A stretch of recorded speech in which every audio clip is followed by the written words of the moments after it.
રાષ્ટ્રીય એકતાની વ્યાખ્યામાં આપણે જીએસ ધુરીએ આપેલી વ્યાખ્યા અને જવાહરલાલ નહેરુએ આપેલી વ્યાખ્યા જોઈ. ત્યારબાદ આપણે ત્રીજી વ્યાખ્યા જોઈશું જે વિનોબા ભાવેએ આપેલી છે.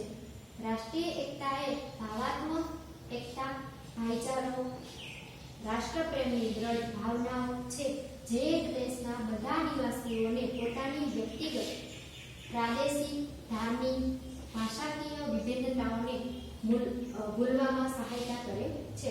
એટલે કે જે વિનોબા ભાવે નામના વ્યક્તિ છે તેણે આપેલી રાષ્ટ્રીય એકતા અનુસાર શું કહે છે તો કે રાષ્ટ્રીય એકતા એ ભાવાત્મક એકતા, ભાઈચારો, રાષ્ટ્ર પ્રેમની દ્રઢ ભાવના એટલે કે રાષ્ટ્ર પ્રત્યેનો જે પ્રેમ છે તેની દ્રઢ ભાવના જેમાં એક દેશના બધા નિવાસીઓને એક જ દેશમાં વસવાટ કરતા બધા જ નિવાસીઓ છે જે આપણને ખ્યાલ છે કે જુદી જુદી વિવિધતા જોવા મળે છે, જેવી કે પોતાની વ્યક્તિગત, પ્રાદેશિક, ધાર્મિક, ધર્મને લગતી, ભાષાકીય તેમાં જોવા મળતી વિભિન્નતાઓને છે ભૂલવામાં સહાયતા કરે છે. એટલે કે પોતાની વ્યક્તિગત જે વિવિધતા જોવા મળે છે તેને પ્રાદેશિક હોય, ભાષાકીય હોય, ધાર્મિક હોય, કોઈ પણ બાબતની વિવિધતા જોવા મળે છે તે વિવિધતાને ભૂલવામાં રાષ્ટ્રીય એકતા શું કરે છે તો કે સહાયતા કરે છે. ત્યાર પછી આપણે રાષ્ટ્રીય એકતાના સહાયક પરિબળો, રાષ્ટ્રીય એકતાને સહાય કરતા પરિબળો વિશે છે આપણે અભ્યાસ કરીએ. તમને 3 ગુણની અંદર પ્રશ્ન પૂછાઈ શકે કે રાષ્ટ્રીય એકતાને સહાયક પરિબળમાં કોઈ પણ પરિબળ વિશે તમને પ્રશ્ન પૂછી શકે છે. જેમ કે આપણે જોઈએ કે ભૌગોલિક પરિબળ વિશેની માહિતી આપો, તે રીતે તમને પ્રશ્ન 3 ગુણની અંદર પૂછાઈ શકે છે. તો એમાં પહેલું જોઈએ આપણે ભૌગોલિક પરિબળ. ઘણા બધા પરિબળો છે, એમાંથી પહેલું જોઈએ ભૌગોલિક પરિબળ. સંસ્કૃત સાહિત્યમાં, ઋગ્વેદમાં ભારતની ભૌગોલિક રાજકીય એકતા અભિવ્યક્ત થાય છે. એટલે કે ભૌગોલિક જે ભૌગોલિક રીતે આપણે સીમાઓ છે તેને આપણે ધ્યાનમાં લીધા વગર પણ રાષ્ટ્રના દરેક લોકો છે એકતા જોવા મળે છે. રાષ્ટ્રના દરેક લોકોમાં છે એ સહકારની ભાવના જોવા મળે છે તે સિદ્ધ થાય છે. ક્યાંથી તો કે સંસ્કૃત સાહિત્યમાં પણ જોવા મળે છે અને ઋગ્વેદમાં પણ તેનો ઉલ્લેખ થયેલો જોવા મળે છે કે ભારતની ભૌગોલિક રાજકીય એકતા છે ત્યારે પણ ખૂબ જ સારી એવી હતી. ભારતમાં છે જુદા જુદા મંદિરો, પવિત્ર નદીઓ, પહાડો જોવા મળે છે. આવા બધા સ્થળોએ છે યાત્રાધામોનો વિકાસ થયેલો જોવા મળે છે. ભારતમાં ઘણું બધું સાંસ્કૃતિક વૈવિધ્ય છે, સંસ્કૃતિને લગતી ઘણી બધી આપણને છે કુદરત તરફથી સંપત્તિઓ મળેલી છે. તો તેમાં આપણે જોઈ શકીએ છીએ કે નદીઓ છે, પવિત્ર નદીઓ છે ભારતમાં વહે છે, જેમ કે ગંગા, યમુના, બ્રહ્મપુત્રા જેવી નદીઓ. પહાડો છે તેના ઉપર ઘણા બધા દેવી દેવતાઓના સ્થળો પણ જોવા મળે છે. તો આને કારણે પણ આવા જે સ્થળો છે એટલે કે પહાડો છે, નદીઓ છે એ વગેરેને કારણે વગેરે જોવા મળે છે અને આવા બધા સ્થળોએ છે એ યાત્રાધામોનો વિકાસ કરવામાં આવ્યો છે. યાત્રાધામોનો વિકાસ કરવામાં આવ્યો છે એટલે ઘણા બધા લોકો છે ત્યાં યાત્રા અર્થે આવી શકે છે, દર્શન કરવા માટે આવી શકે છે. ધર્મસ્થળોની યાત્રાની સંસ્કૃતિ, રમણીય હવા ખાવાના સ્થળો ભારતના લોકોને વિવિધ પ્રદેશોમાં પ્રવાસ માટે પ્રોત્સાહિત કરે છે. આ જે જુદી જુદી વિવિધતા જોવા મળે છે, જેમ કે પવિત્ર નદીઓ છે, પછી હવા ખાવાના સ્થળો, તો એવા બધા જે ભૌગોલિક વિવિધતા જોવા મળે છે તેને કારણે ત્યાં હવા ખાવાના સ્થળો છે, પછી પર્યટકો એટલે કે પ્રવાસીઓ આવી શકે, ત્યાંનું રમણીય વાતાવરણ જોઈ શકે તે માટે આવા સ્થળોનું શું કરવામાં આવ્યું છે, વિકાસ કરવામાં આવ્યો છે અને પ્રવાસ માટે તેને પ્રોત્સાહિત કરે છે. એટલે કે ઘણા બધા લોકો છે આ પ્રવાસ અર્થે પણ ત્યાં આવતા હોય છે. તેનાથી ભૌગોલિક રાજકીય એકતા સિદ્ધ થઈ છે. આના કારણે કોઈ પણ પ્રદેશના લોકો છે એ માન્યતા અનુસાર અથવા તો પોતે છે પ્રવાસ અર્થે છે કોઈ પણ પ્રદેશમાં જતા આવતા હોય છે. તો તેના આધારે શું સિદ્ધ થાય છે તો કે રાજકીય એકતા એટલે કે રાષ્ટ્ર પ્રત્યેની એકતા સિદ્ધ થાય છે. લોકો માતૃભૂમિ પ્રત્યે પ્રેમ અને દેશભક્તિ અભિવ્યક્ત કરે છે. લોકો આવી રીતે જુદા જુદા સ્થળોએ જઈ કોઈ પણ પ્રદેશ છે કે કોઈ પણ ભાષા બોલતા લોકો છે તેવી કોઈ પણ બાબતને ધ્યાનમાં લીધા વગર આખા ભારતમાંથી જુદા જુદા જે ધર્મ પાળતા લોકો છે, જુદા જુદા જે જગ્યાએ વસવાટ કરતા લોકો છે, કોઈ પણ સ્થળે છે સરળતાથી આવી જઈ શકે છે અને ત્યાંનો પ્રવાસ માણી શકે છે. તો આ શું નક્કી કરે છે તો કે દેશ પ્રત્યેની જે ભક્તિ છે તે અને દેશ પ્રત્યેનો પ્રેમ છે અભિવ્યક્ત કરે છે, રજૂ કરે છે. ભારતની ભૌગોલિક દ્રષ્ટિથી સીમાઓ છે ઉત્તરમાં જોઈએ તો કાશ્મીર અને હિમાલયથી લઈને દક્ષિણમાં કન્યાકુમારી, પૂર્વમાં અસમ ને મણિપુરથી લઈને પશ્ચિમમાં ગુજરાત સુધી આખો ભારત દેશ છે તેની ભૌગોલિક સીમાઓ ફેલાયેલી છે. જેમ કે આપણે ઉત્તરથી દક્ષિણ તરફ જોઈએ તો ઉત્તરમાં હિમાલય અને જમ્મુ કાશ્મીર, ત્યાંથી દક્ષિણ તરફના વિસ્તારોમાં કન્યાકુમારી ત્યાંનો છેડો છે.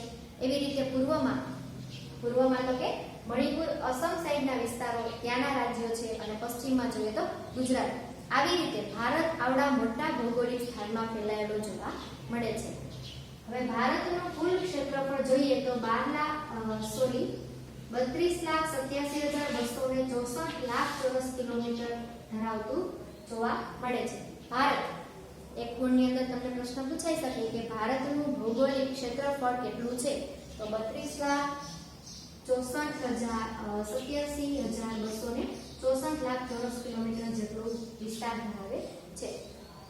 ત્યાર પછી જે કુલ ભૂભાગમાં એટલે કે આખા જે વિસ્તાર છે 32,87,264 લાખ ચોરસ કિલોમીટરમાં 1.21 કરોડ લોકો છે વસવાટ કરે છે, અથવા તો એમ પણ કહી શકો કે 121 કરોડ લોકો વસવાટ કરે છે. એટલે કે તેટલી વસ્તી છે ભારતમાં જોવા મળે છે. હવે ભવિષ્યમાં 2021માં જ્યારે વસ્તી ગણતરી કરવામાં આવશે ત્યારે આ 121 કરોડ છે તેનાથી અંક છે આપણને જુદો જોવા મળશે. આ 121 કરોડ છે તે છેલ્લી વસ્તી ગણતરી એટલે કે 2011માં થયેલી વસ્તી ગણતરી તેના આધારે આપણને આંકડાઓ આપેલા છે. મેદાની વિસ્તાર ભારતમાં ઘણા બધા પ્રકારના મેદાની વિસ્તાર, પહાડો, નદીઓ, સમુદ્ર, જંગલ અને રણ જેવી ભૌગોલિક વિવિધતા છે ભારતમાં જોવા મળે છે. ભૌગોલિક રીતે ભારતમાં ઘણી બધી વિવિધતા જોવા મળે છે. જેમ કે આપણને ખ્યાલ જ છે કે નદીઓમાં જોઈએ તો પવિત્ર ગણાતી ગંગા, યમુના, બ્રહ્મપુત્રા એ સિવાયની પણ ઘણી બધી નાની મોટી નદીઓ છે ભારતમાં વસવાટ વહે છે. તે સિવાય પણ તો કે ઘણા બધા મેદાની પ્રદેશો પણ જોવા મળે છે. એમાં જે મધ્ય ભારતમાં આવેલું ખૂબ જ મેદાન છે તે ખૂબ જ ફળદ્રુપ જોવા મળે છે, બરાબર. તેવી રીતે પહાડો પણ જોવા મળે છે, સમુદ્ર પણ જોવા મળે છે. આપણને બધાને ખ્યાલ જ છે કે ભારતના જે નીચેની તરફના ભાગ એટલે કે દક્ષિણ વિસ્તાર છે તે બાજુ દરિયા કિનારો છે, જેમ કે જે અરબ સાગર આવેલો છે, બરાબર, લક્ષદ્વીપના ટાપુઓ આવેલા છે. તેવી રીતે આપણને સમુદ્ર પછી જંગલો પણ જોવા મળે છે. તે સિવાય રણ પણ જોવા મળે છે. રણ છે એ આખા ભારતમાં એક તો રાજસ્થાનનું અને બીજું કચ્છનું રણ આ ખૂબ જ પ્રખ્યાત છે. તો આવી રીતે ભારતમાં ભૌગોલિક વિવિધતા ઘણી બધી રીતે જોવા મળે છે, જેમ કે મેદાની વિસ્તાર, પહાડો, નદીઓ, સમુદ્ર, જંગલ અને રણ વિસ્તાર જોવા મળે છે. તો આવા નાના નાના રાજ્યોના વહેંચાયેલો ભારત દેશ તરીકે પ્રસિદ્ધ છે. જુદા જુદા નાના નાના રાજ્યોને ભેગા મળી તેના સમુદાયો ભેગા થઈ અને ભારત છે એક દેશ તરીકે પ્રખ્યાત થયો છે. ભૌગોલિક વિવિધતાએ લોકોમાં જુદી જુદી પરિસ્થિતિઓમાં સાનુકૂળ થવાનું, પરસ્પર મૈત્રીભાવ રાખી એકતા સ્થાપિત કરવાનું શીખવી દીધું છે. ભારતની જે ભૌગોલિક વિવિધતા છે તેને કારણે જુદી જુદી જે પરિસ્થિતિઓ આવે છે તેમાં ભારતના દરેક પ્રકારના લોકો છે એ સાથે મળી તે જે કોઈ પણ પરિસ્થિતિ આવે તો તે પરિસ્થિતિને સાનુકૂળ એટલે કે તેને અનુરૂપ થવાનું ભારતના લોકોને શીખવી દીધેલું જોવા મળે છે. અને ભારતના લોકો કોઈ પણ પ્રકારની પરિસ્થિતિ હોય સાથે મૈત્રીભાવ અને એકતાની ભાવના જોવા મળે છે. જેવી રીતે દુષ્કાળ, અતિવૃષ્ટિ, વાવાઝોડું, ધરતીકંપ જેવી કુદરતી આફતોમાં પણ વિવિધ પ્રદેશો, વિવિધ ભાષા કે વિવિધ ધર્મના લોકો પરસ્પર એટલે એકબીજા સાથે મદદ અને ફંડ આપી અને વિવિધતામાં પણ એકતાના દર્શન કરાવે છે. ઘણી વખત ભારતમાં હવે કુદરતી આફતો છે એ તો કોઈ પણ સમયે છે આવી શકે છે. તો કુદરતી આફતો જેવી કે દુષ્કાળ, ધરતીકંપ, બરાબર, વાવાઝોડું, અતિવૃષ્ટિ, અનાવૃષ્ટિ, તો આવી કોઈ પણ પ્રકારની જ્યારે પરિસ્થિતિઓ છે આવે છે ત્યારે કોઈ પણ ધર્મના લોકો હોય, કોઈ પણ ભાષા બોલતા લોકો હોય, કોઈ પણ પ્રદેશના લોકો હોય, બધા સાથે મળીને આવી પરિસ્થિતિઓને છે તેમાંથી ઉગરવાનું પસંદ કરે છે, એકબીજાની મદદ કરે છે, સહાય કરે છે. અને અમુક લોકો તેમાં આર્થિક સહાય એટલે કે આર્થિક રીતે પણ મદદ કરે છે, પોતે ફંડ આપી અને પોતે છે દરેક બીજા વ્યક્તિને જે વ્યક્તિની મદદની આવશ્યકતા હોય તેવા વ્યક્તિ છે તેને મદદ પૂરી પાડે છે. અને આને કારણે જ આપણે એવું કહી શકીએ કે ભારતમાં છે વિવિધતામાં પણ એકતા જોવા મળે છે. હાલમાં પણ કોઈ પણ પરિસ્થિતિ, કોઈ પણ સંજોગો આવે, ભારતના તમામ પ્રકારના વિવિધ જે લોકો છે તે એક થઈ અને તે પરિસ્થિતિનો સામનો કરતા જોવા મળે છે, જેને કારણે આપણે કહી શકીએ કે ભારતમાં વિવિધતામાં પણ એકતાના દર્શન થતા જોવા મળે છે. રાષ્ટ્રીય એકતામાં જે સહાયક પરિબળો છે તેમાં આપણે બીજું જોઈએ તો બીજું છે ભારતનું બંધારણ. ભારતનું બંધારણ આટલા બધા વૈવિધ્યભર્યા દેશમાં રાષ્ટ્રીય એકતા સર્જવામાં પાયાનું પરિબળ હોય તો તે બંધારણ છે. આટલા બધા વૈવિધ્યસભર દેશ એટલે કે જુદી જુદી વિવિધતા ધરાવતા દેશમાં પાયાનું એટલે કે રાષ્ટ્રીય એકતા દરેક દેશના લોકો એક થઈ રહે તે માટે જે રાષ્ટ્રીય એકતા સર્જવામાં કોણ મદદ કરે છે, પાયાના એકમ તરીકે કોણ છે તો કે આપણું ભારતનું બંધારણ છે. વિવિધ રાજ્યોનો સંઘ એટલે ભારત. ભારત છે બંધારણમાં કયા નામથી ઓળખવામાં આવે છે તો કે જુદા જુદા રાજ્યોનો બનેલો સંઘ એટલે ભારત દેશ તેવા નામથી બંધારણમાં જાણીતું છે. સંઘ રાજ્યોને જોડતો લેખિત દસ્તાવેજ એટલે કે બંધારણ. બધા જ રાજ્યોને એક સાથે જોડી રાખવાનું કામ કરે એટલે કે બધા જ રાજ્યોને જોડતો જે સંઘ બધા જ રાજ્યોને જોડતો જે લેખિત દસ્તાવેજ છે. દસ્તાવેજ તો છે પરંતુ કેવો દસ્તાવેજ છે તો કે લેખિત દસ્તાવેજ છે કે આમાં જણાવેલા દરેક રાજ્યો છે એ બંધારણ અનુસાર જોડાયેલા રહેશે અને તેમાંથી એક પણ રાજ્ય છે તે પોતાની ઈચ્છાએ સ્વતંત્ર થઈ શકશે નહીં. તો આવી રીતે લેખિત કરાર, લેખિત દસ્તાવેજ એટલે શું? બંધારણ. બંધારણનો આમુખ છે તે બંધારણના આત્મા સમાન છે, જેમાં બંધારણનો પૂરેપૂરો સાર છે તે કહેવામાં આવેલો છે, લખવામાં આવેલો છે. એટલે કે બંધારણમાં આમુખમાં સાર્વભૌમ, સમાજવાદી, બિનસાંપ્રદાયિક, લોકતાંત્રિક, પ્રજાસત્તાક રાજ્ય છે, જેમાં ન્યાય, સ્વાતંત્ર્ય, સમાનતા તેના પાયા છે. એટલે કે જે સાર્વભૌમ, સમાજવાદી, બિનસાંપ્રદાયિક, લોકતાંત્રિક અને પ્રજાસત્તાક આ રાજ્ય છે તો તેના પાયામાં શું રહેલું છે તો કે તેના પાયામાં ન્યાય, સ્વાતંત્ર્ય એટલે કે સ્વતંત્રતા, સમાનતા એટલે કે દરેક વ્યક્તિ કોઈ પણ ધર્મનો, કોઈ પણ જ્ઞાતિનો, કોઈ પણ પ્રદેશનો કે કોઈ પણ ભાષા બોલતો વ્યક્તિ તેને સમાન રાખવાના છે. તે દરેક લોકો સમાન છે તે તેના પાયાઓ છે. બંધારણમાં સમાનતાના અધિકારમાં ધર્મ, જાતિ, જ્ઞાતિ, લિંગ કે જન્મ સ્થળને કારણોસર ભેદભાવો ઉપર કાયદા દ્વારા છે પ્રતિબંધ મૂકવામાં આવેલો જોવા મળે છે.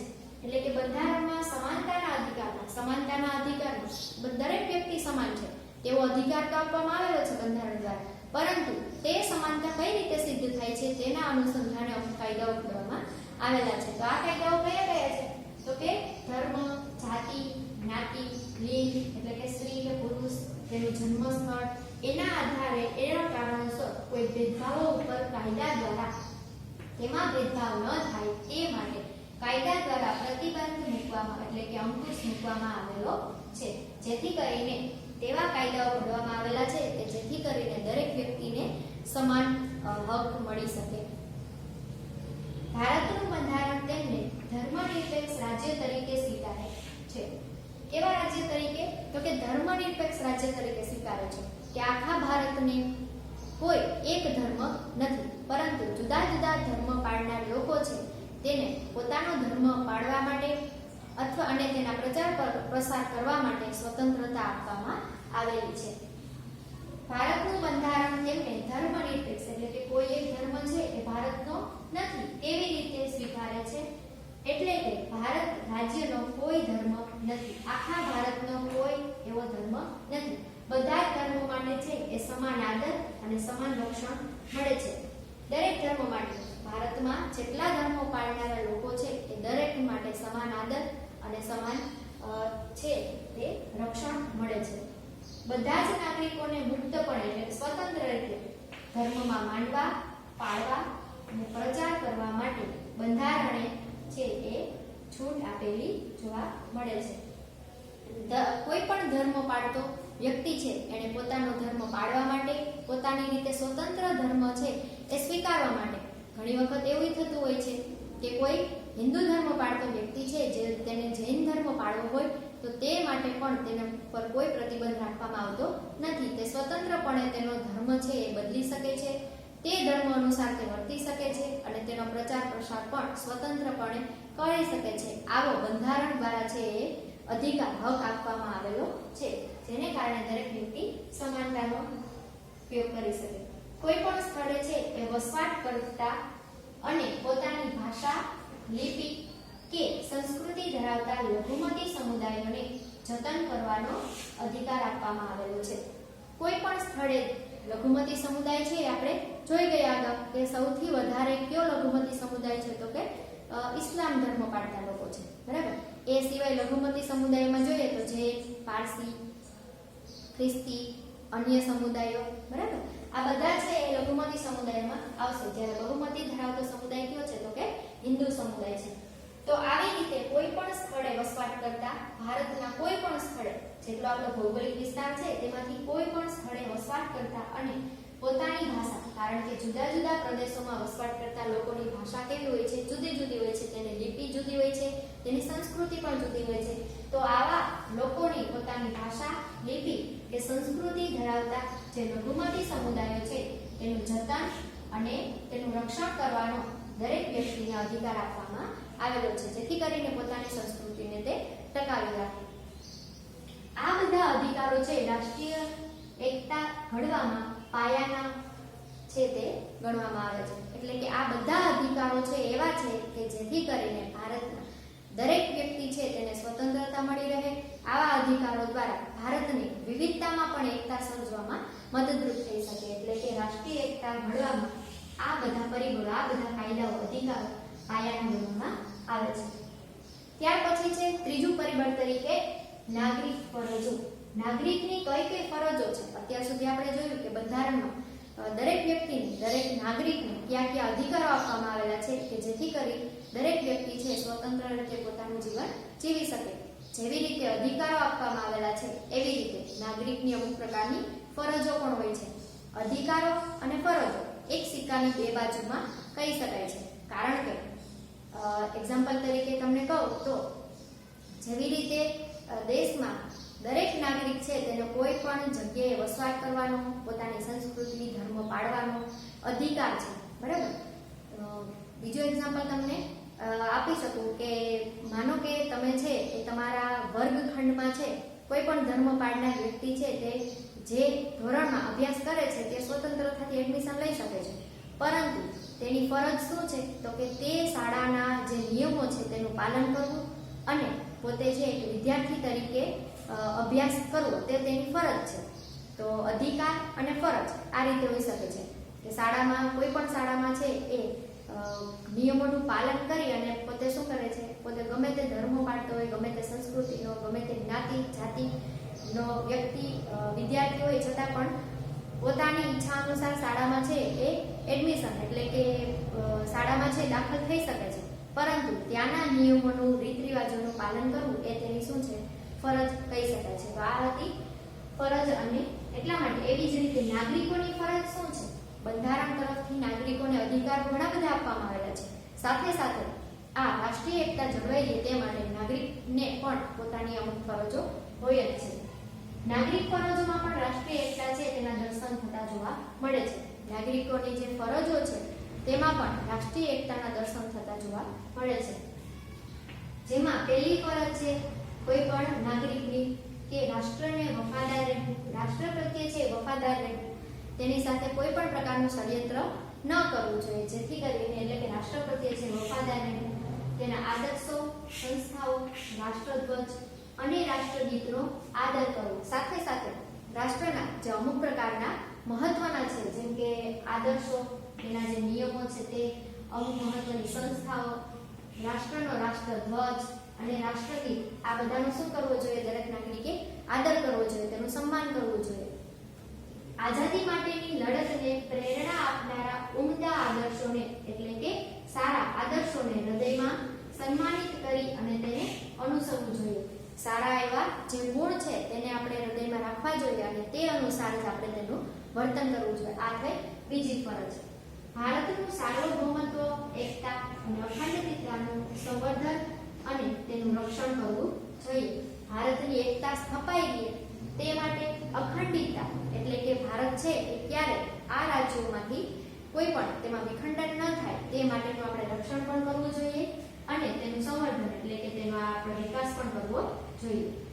ત્યાર પછી છે દેશનું રક્ષણ કરવામાં યોગદાન આપવું. દેશની રક્ષા કરવામાં આપણે પણ મદદ કરવી અને રાષ્ટ્રીય સેવા છે તે બજાવવી જોઈએ. દેશનું રક્ષણ કરવા માટે પણ આપણાથી બનતી મદદ સહાય આપણે કરવી જોઈએ અને સાથે સાથે રાષ્ટ્રીય સેવા એટલે કે રાષ્ટ્રની જે સેવા છે તેમાં પણ આપણે મદદરૂપ થવું જોઈએ. આ શું હતું તો કે નાગરિકની ફરજ છે. ત્યાર પછી જોઈએ તો ધાર્મિક, ભાષાકીય, પ્રાદેશિક એટલે કે ધર્મને લગતી, ભાષાને લગતી અને પ્રદેશને લગતી અને બિન સાંપ્રદાયિક તફાવતોથી પર રહેવું. પર રહેવું એટલે શું તો કે તે બધાથી દૂર રહેવું.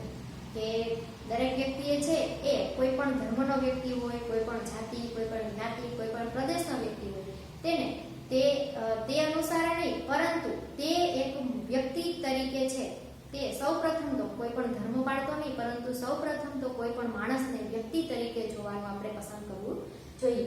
એટલે કે ધાર્મિક, ભાષાકીય, પ્રાદેશિક અને બિન સાંપ્રદાયિક એટલે કે ધર્મ પાળતો આવા જે તફાવતો છે કે આ ઉચ્ચ ધર્મ પાળનાર વ્યક્તિ છે, આ નિમ્ન ધર્મ પાળનાર વ્યક્તિ છે, કે આ ગરીબ છે, કે આ ધનવાન છે, એવા કોઈ પણ તફાવતોથી આપણે શું કરવું જોઈએ તો કે પર રહેવું જોઈએ, તેનાથી આપણે દૂર રહેવું જોઈએ અને માણસને એક વ્યક્તિ તરીકે સન્માન આપવું જોઈએ. ભારતના તમામ લોકોમાં છે સુમેળ અને સમાન બંધુત્વની ભાવનાઓની વૃદ્ધિ કરવી. ભારતના દરેક લોકોમાં છે એકતા જળવાઈ ગઈ, એક સાથે પોતે કાર્ય કરી શકે, બરાબર, હળીમળીને રહી શકે અને સમાન બંધુત્વ એટલે કે દરેક વ્યક્તિ છે એ ભાઈચારાની ભાવના અપનાવે તે માટેની ભાવના છે તેમાં વૃદ્ધિ એટલે કે તેમાં વધારો કરવો જોઈએ. ત્યાર પછી છે કે સ્ત્રીઓના ગૌરવને સન્માનિત કરે તેવા વ્યવહાર કરવા. સ્ત્રીઓને કોઈ માનહાનિ ન થાય, બરાબર, તેના માનને કોઈ નુકસાન ન થાય તે માટે સ્ત્રીઓનું ગૌરવ વધે અને તેનું સન્માન થાય તેવા કાર્યો, તેવા વ્યવહારો છે દરેક નાગરિકે કરવા જોઈએ, જેથી કરીને તેને કોઈ જે ભેદભાવ છે તેવું એને ન લાગે. આ ફરજો છે એ રાષ્ટ્રીય એકતામાં મદદરૂપ થવામાં ખૂબ જ મદદરૂપ થાય છે. આ દરેક ફરજો છે તેને કારણે ભારતની જે રાષ્ટ્રીય એકતા છે તે જળવાઈ રહે છે.